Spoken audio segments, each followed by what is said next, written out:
Hey, welcome to Daily Bravo Drama. In this video, we will be talking about, well, a whole bunch of things. Like, we'll be talking about Dick Reed thinking about quitting Bravo, the reaction of the cast to that, stuff like that. But we've got a massive stack of stories today, so we will cover everything coming up in this audio. Yeah, it's a completely packed deep dive today, for sure. Hey, this is Delilah. And hey, this is Fahad.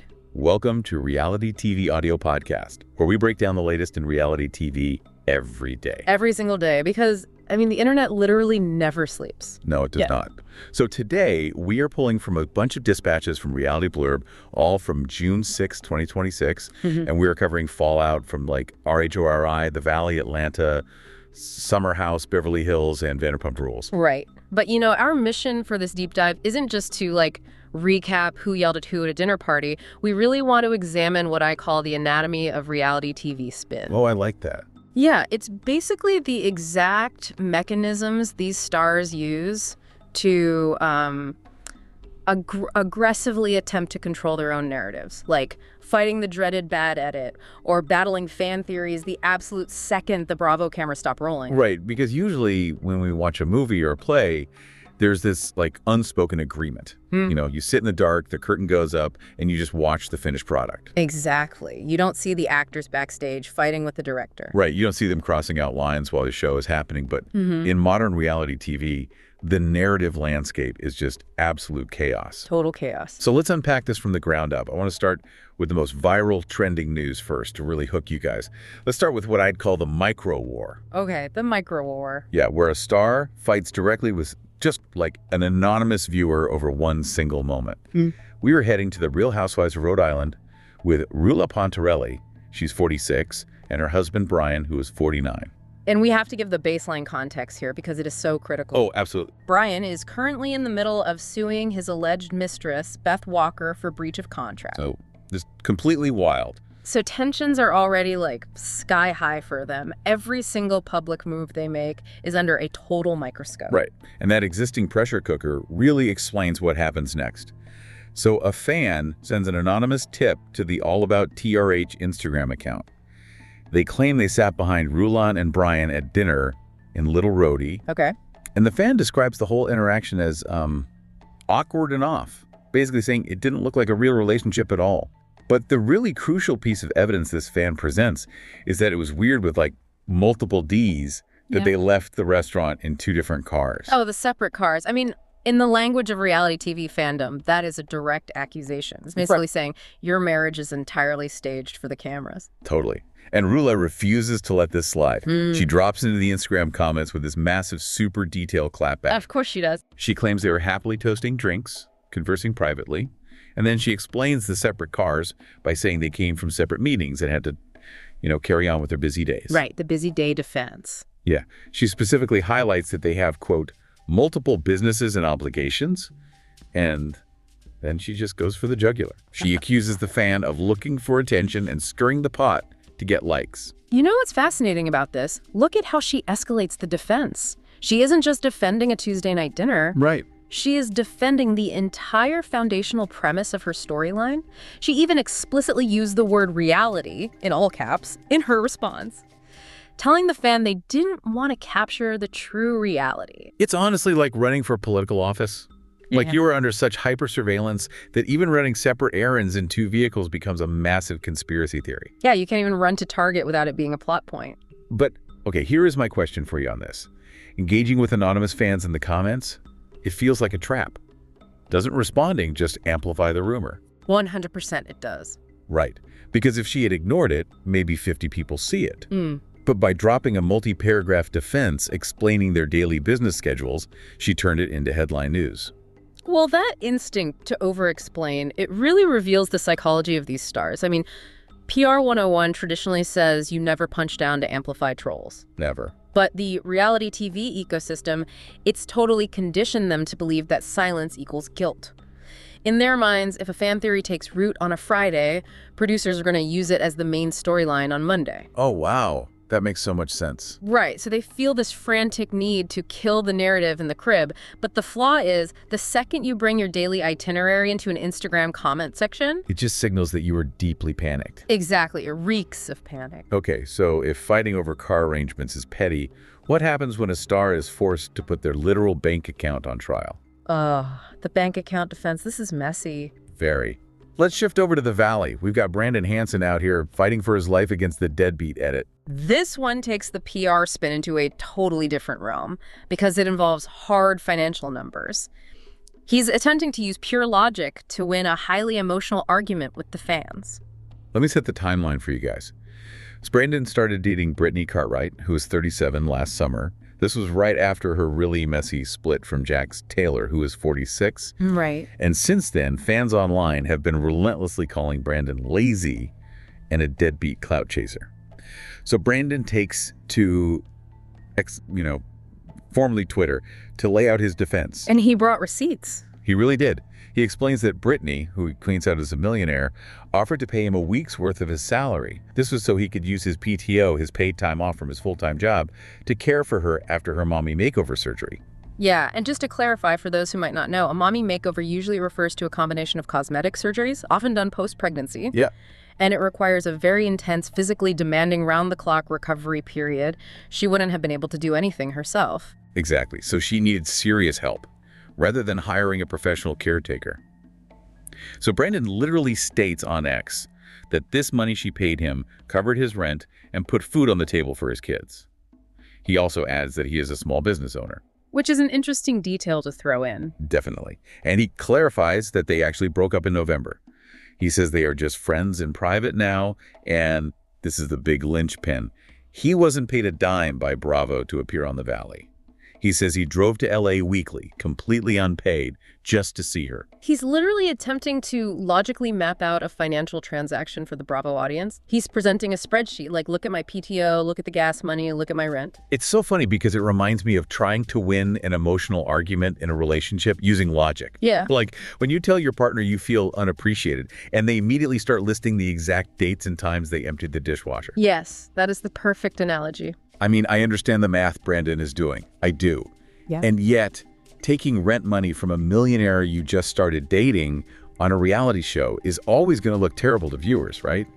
Like, Yeah. Is he just completely naive to how this plays to an audience? It's a profound miscalculation of optics.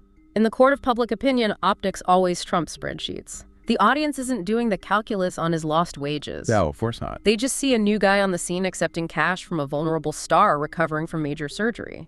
But I will say, his defense about clout chasing, that is actually a rather brilliant PR move. Wait, really? Why? Because by pointing out that they broke up in November, that they are still private friends, and that he hadn't been trying to get back on the show, he successfully neutralizes the fame hunger accusation. Oh, I see. Yeah, he's effectively saying, if I wanted clout, I'd still be fighting for camera time right now. That is a fair point. Okay, so Brandon tried to use real-world logic to fix a bad edit. But when the attack comes directly from your castmates, math won't save you at all. You have to weaponize the actual production of the show to defend yourself. Yes, breaking the fourth wall. Which brings us to the Real Housewives of Atlanta. We have an absolute nuclear feud right now between Angela Oakley and SHAMEA Morton.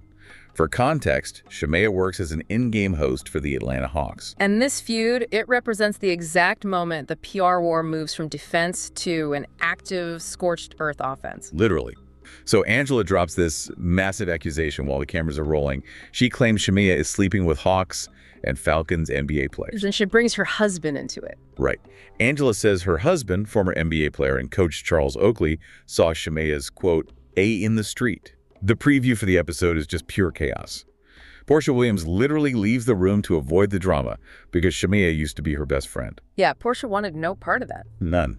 Meanwhile, Phaedra, Drew, and Cynthia are trying to figure out who the mystery source is who warned K. Michelle. What's wild is Angela lays this trap on camera, fully aware that it will air months later.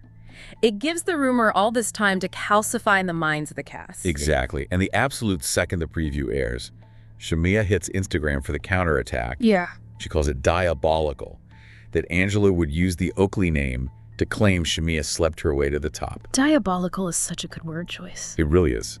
Then she pivots to straight-up character assassination. She asks, how many players did you have to smash before one wifed you? Wow. And she claims Charles Oakley was actually intoxicated when he supposedly saw her. That is a direct counterstrike meant to totally discredit the witness. But honestly, the most revealing part of her defense is how she addresses the physical confrontation itself. Oh, yes. She uses the what wasn't shown defense. Yeah. So Angela had claimed on the show that SHAMEA ran away from their argument at the restaurant. Right. SHAMEA goes on Instagram and says, "No, I didn't run. I was actually asked to leave because the conversation wasn't going anywhere." She is fully breaking the fourth wall. Pulling back the curtain, she is reminding the audience that production physically intervenes in these scenes. It's mutually assured destruction. Angela drops the unverified NBA rumor, and SHAMEA immediately hits the big red button. She drops the intoxicating counterattack and then literally points at the camera crew, exposing that production stepped in. You know, when a reality star breaks the fourth wall like that, it's a desperate plea to the viewer to distrust the edit. It's the ultimate PR Hail Mary. Totally. The psychology is so simple. If SHAMEA can convince you that the physical reality of the scene was manipulated by producers, Right. If she can prove they asked her to leave, then she plants the seed of doubt that the narrative about the NBA players is fabricated too. It unravels the entire illusion. wow. Okay, real quick before we hit Summer House, I just want to do a shout out. Oh yeah, let's do it. Shout out to one of our listeners, Sarah from Austin. She actually messaged us this crazy fun fact that Bravo apparently has a whole secret team now just to monitor cast podcasts. Oh yeah, like a full-time compliance department, basically. Yeah, right. Because of exactly what we're talking about today. So thank you, Sarah, for that little piece of tea. Because we are actually moving right into podcasts as weapons. Oh, the heavy artillery. Yes. SHAMEA relied on the comment section to break the fourth wall. But Instagram is increasingly feeling like, I don't know, child's play in this PR war. Long-form audio is the new battlefield. We have fully entered the era where podcasts are the ultimate weapon for narrative control. Let's look at Summer House. Lindsay Hubbard, who's 39, goes on the After the Edit with Darren Karp podcast to absolutely detonate her castmates' carefully curated social media rollout. This completely shifts our focus to modern narrative policing, because Lindsay isn't just defending herself here. She is actively dismantling how her castmates present themselves off camera. She really is. So she goes on this podcast and exposes Amanda Batula, who's 34, and Wes Wilson, who's 30. Lindsay claims they were caught making out at an LA bar the weekend before they made their official Instagram relationship announcement. The timing is everything there. Yep. She calls their behavior brazen, suggesting they actually wanted to get caught. She explicitly points out their, quote, carousel of posts, captions, and song choices. Lindsay basically says their rollout was incredibly staged and then drops the hammer, agreeing that Amanda is delulu for thinking West will treat her differently than other women. And just for context, a carousel of posts is a very specific influencer tactic. Oh, it did. It's this coordinated multi-image Instagram drop that is meant to look like a casual, spontaneous photo dump. But in reality, it is a highly orchestrated, soft-launch PR move to establish a new brand narrative, in this case, a relationship. And Lindsay is just ripping the mask off that strategy. She also adds that she hasn't even spoken to Amanda since the reunion, saying forgiveness would take, quote, years of groveling. So I have to ask you, does this off-screen podcast warring ruin the magic of the actual TV show for you? Or are podcasts basically just the new confessional booth playing out in real time? They function entirely as the new confessional booth, but crucially without the filter of Bravo producers. Right. Think about the role Lindsay is playing here.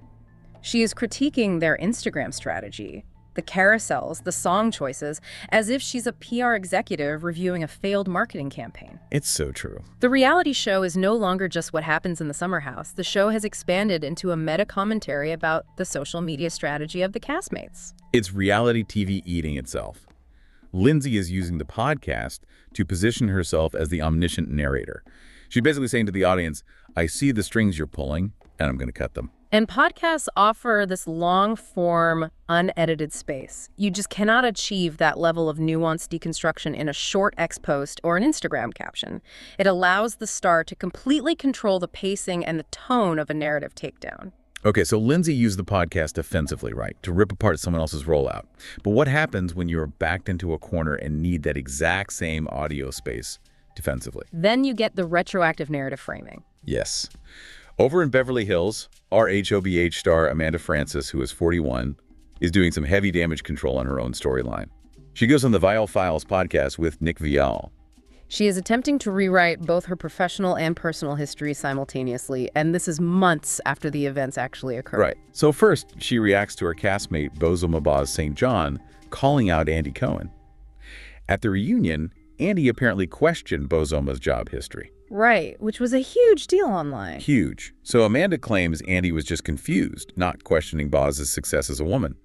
But then Amanda pivots, and she calls the whole situation karma in its truest form. Why? Because Boz had previously researched and questioned Amanda's online money-making course business during the season. Do you see what she's doing? Amanda is utilizing the podcast to reframe Boz as the original aggressor. Exactly.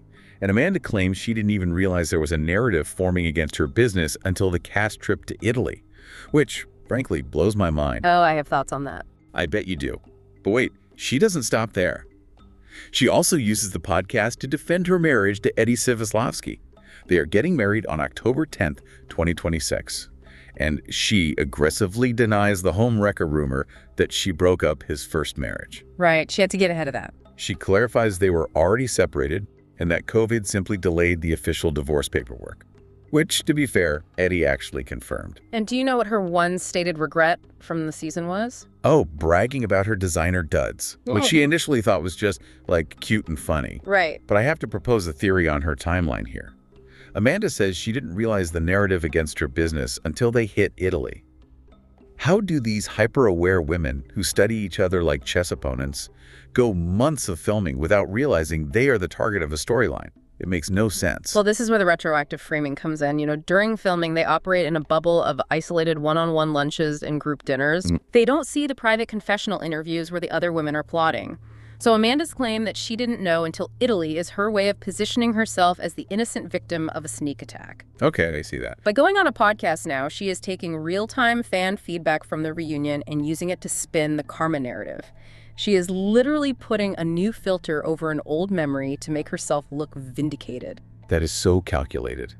Okay, so we've mapped out how these stars spin their egos, their finances, their interpersonal storylines, but the entire PR machine just shudders to a halt when the narrative escapes the reality TV bubble and triggers a real-world crisis. Yeah, this is the moment the standard reality TV playbook completely fails them. We're looking at Vanderpump Rules alum Stassi Schroeder, who is 37.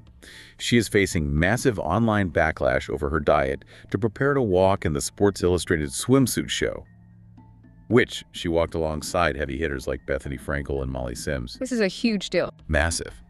But a source leaked to the Daily Mail that Stassi wanted to look incredible, so she went on this extreme diet. We're talking skipping breakfast, eating only a salad for lunch, and eating 0 carbs after 5 p.m. The leak estimated it at about 600 calories a day. And that specific number, 600 calories, immediately triggered an intense public response. Oh, yeah. Fans and an eating disorder dietitian immediately slammed this in the comments. They called it starvation and disordered eating.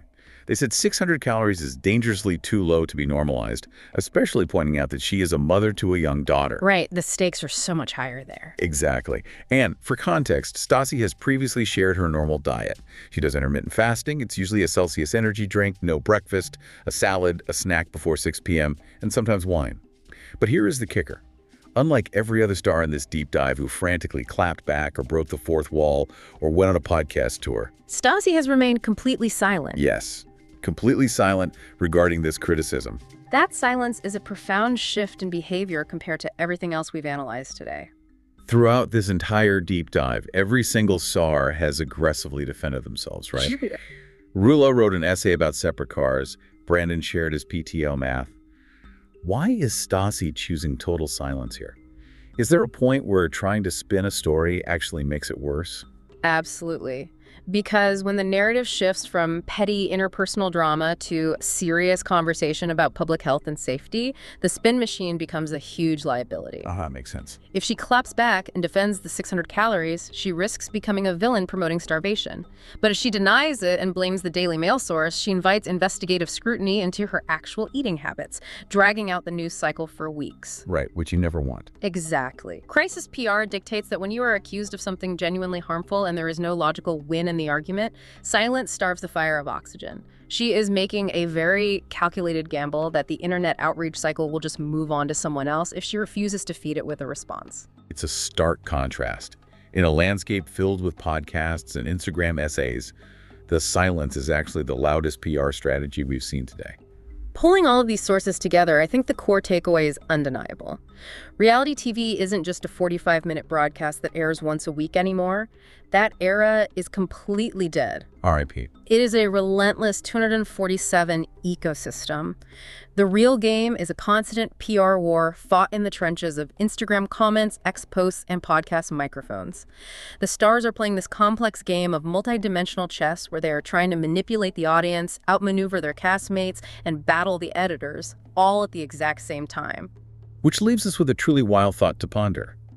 If you think about it, if stars are constantly breaking the fourth wall to reveal what wasn't shown, if they are taking to podcasts to expose pre-planned Instagram rollouts and dropping spreadsheets on X to explain away their edits, are we approaching a point where these messy off-screen PR battles are actually more authentic than the polished television shows themselves? Honestly, probably. Right.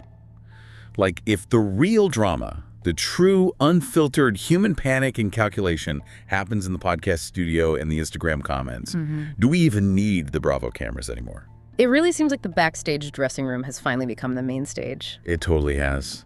Well, thank you guys for joining us for this deep dive. Keep questioning the narrative, and make sure you tune into our next video because we have a huge story dropping. We are finally going to talk about Dorit giving Bravo a literal ultimatum about quitting, and the cast's reaction is fully unhinged. You will not want to miss it. See you next time.